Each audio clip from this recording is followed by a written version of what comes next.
In this video, we are going to be looking at how to set up network zones.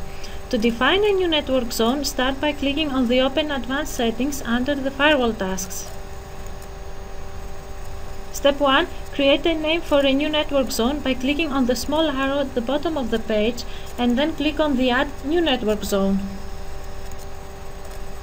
Step 2. Assign a name to a new network zone.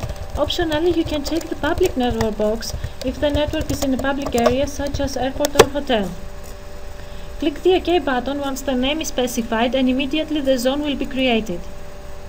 Step 3. Once the zone has been created, you have to define the addresses that belong to this zone. Start by right-clicking on the newly defined zone and then click Add the new address.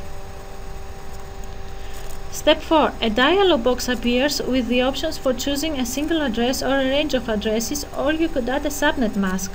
The options are 1. Any address. You can choose any IP address by selecting any address in the drop-down box. This menu defaults to an IP range of 0 to 255 to allow connections from all IP addresses. 2. Host name. You can choose a named host by selecting a host name which denotes your IP address.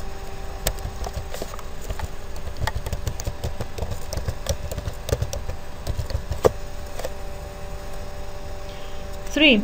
IPv4 address range. You can choose an IPv4 range by selecting IPv4 address range, for example, the range in your private network, and entering the IP addresses in the start range and end range text boxes.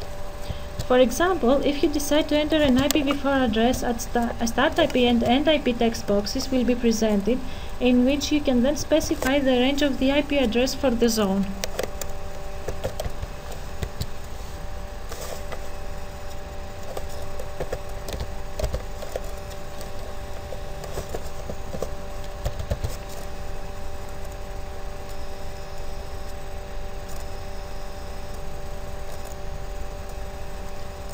Four. IPv4 single address. You can choose a single IPv4 address by selecting IPv4 single address and entering the IP address in the IP address text box. 5. IPv4 subnet mask. You can choose IPv4 mask by selecting IPv4 subnet mask.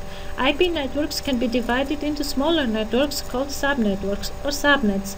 An IP address or mask is a subnet defined by IP address and mask of the network. Enter the IP address and mask of the network.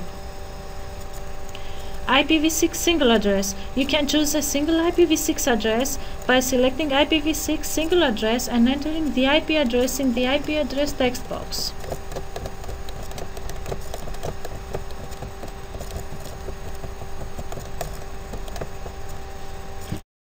7. IPv6 subnet mask. You can choose IPv6 mask by selecting IPv6 subnet mask. 8. MAC address. You can choose a MAC address by selecting a MAC address and entering the address in the address text box.